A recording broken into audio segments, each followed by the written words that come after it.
here, back in your future, reviewing the high-grade Iron-Blooded Orphans Gundam Kimaris, in which, I gotta say, I mean, out of all the kits that I've reviewed, this one has to be the most unique and one of my favorite ones that I've just built and have. At first, I thought this dude, I thought it was gonna be a mistake, but thankfully it was a pleasant surprise. I'm so glad I got it. But enough talk. Before I even get to the review, I didn't want to say this.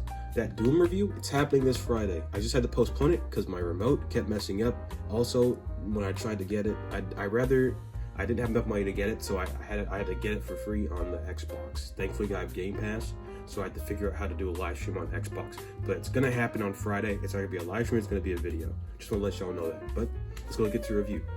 Now, since this figure does not transform, let's go and start off with size comparisons.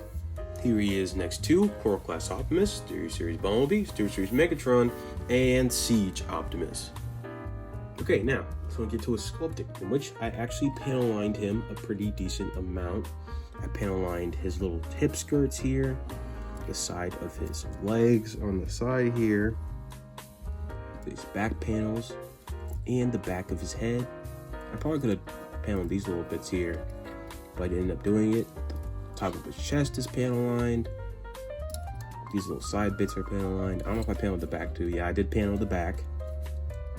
And even without the panel line, this figure still would look really cool. Yeah, I like the design. At first I wasn't sure. I thought it was gonna be really bulky, but thankfully I was wrong. He is not that bulky in person. He actually looks really cool. The head doesn't look that bad. Like, I genuinely do like this design. Everything looks good. There isn't that many stickers. There are a few tedious stickers, like on these little shoulder pads here, and especially on the head, that little purple piece. That little purple piece here is a little bit tedious. I'm pretty sure there is a sticker. There's a yellow sticker inside the actual head camera itself. It's a really small sticker. Like inside that little piece, that little hole here, there is a sticker, and that was the most tedious one to put in there. But besides the stickers and everything else, which there isn't that much of, the figure still looks pretty decent. Now on to his articulation, which he actually has a pretty decent amount. It's a ball jointed head, which allows him to look up that far and to look down that far. Can swivel full 360. Oh, let me go fix the head.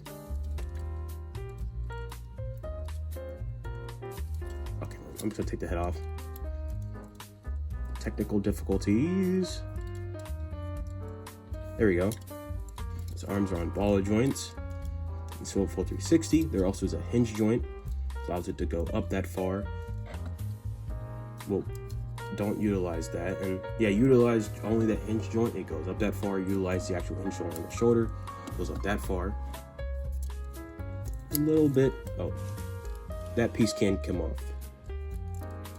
There's a little bit of a butterfly joint. Bicep swivel, which can swivel full 360. You bend at the elbow, which bends past 90 degrees. And a ball jointed wrist. And these little flaps here are articulated as well. Ball jointed waist, along with a hinge joint, which allows it to crunch that far. His back can arch that far. And so a full 360.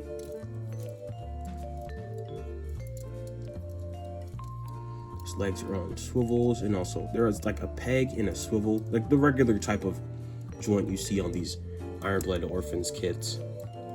Allows it to kick up that far, in which the hip skirts are on ball joints. Allows it to kick up that far, kick back that far. It is blocked by the hip skirt, I guess the butt skirt. And also kick to the side that far. A thigh swivel.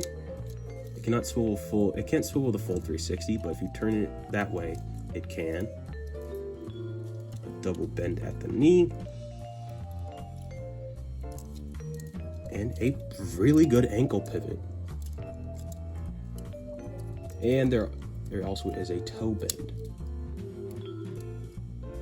But that is it for articulation. Let's go and get into his accessories, in which for his first one, you have his main weapon, which is a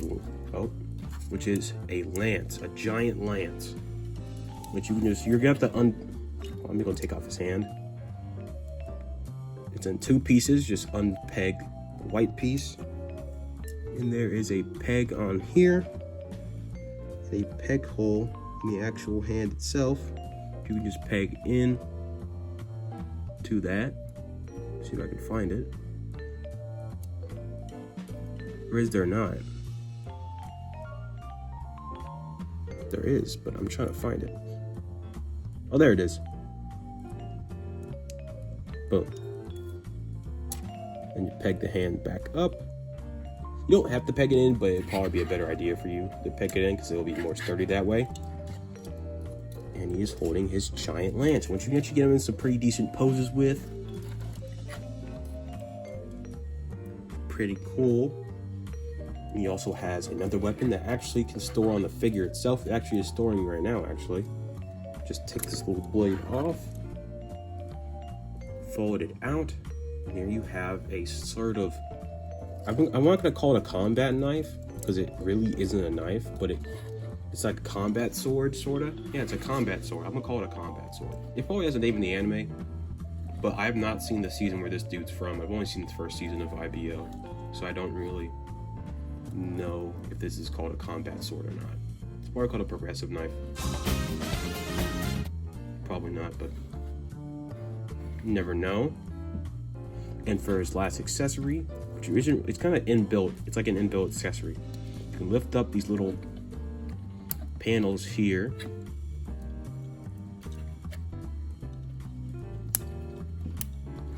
To show these little, like, they're like kunais, sorta. Like, you know those like little ninja stars? Let me see if I can push one out actually with this little sword, so you can actually get a good look.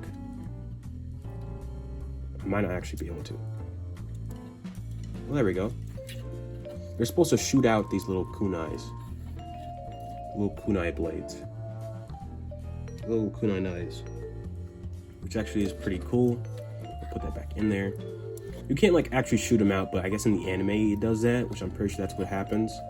Like I said, I haven't seen the second season of IBO, but this is from the second season, which I'm pretty sure it is.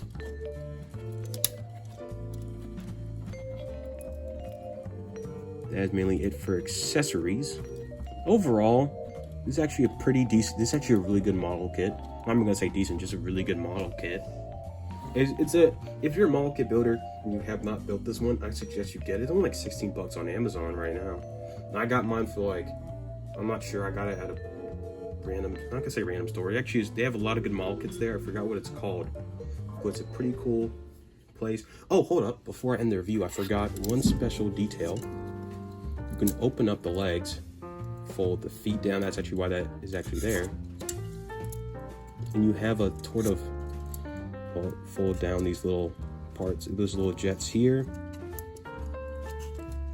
I don't know if y'all can even see that actually. The light might actually be in the way. I'm gonna go take off this.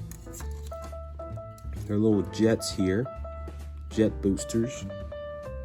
In the inside, you can give them a sort of a, like a jet mode, not jet mode, but like a kind of like an extra boost, like a jet boost type mode. Like, you know, they have like little, a type of boost mode. I'm not really sure what to call this. Sort of help them fly in space. That's what I'm just gonna call it a jet booster type mode, a jet booster mode. That's what I'm gonna call it. Feet jet booster. But besides that little feature there, that's mainly it for the figure. Overall, I'd say get it. If it's there, if you see it at a store, I'd say get it. It's a fun build. I had no complaints when I built it. The whole figure itself is really just well made. That's really it for the review. Because I think, like, subscribe. Well, you guys have a great day. King Studios signing off. And stay tuned for that Doom review. I'm gonna try and make that a series. And once I'm done with that, I'm going to hopefully do Doom Eternal. But if Doom Dark Ages comes out before I finish Doom 2016, I'm gonna play Doom Dark Ages because I really want to play that game. That's really it for the review. King Studios signing off.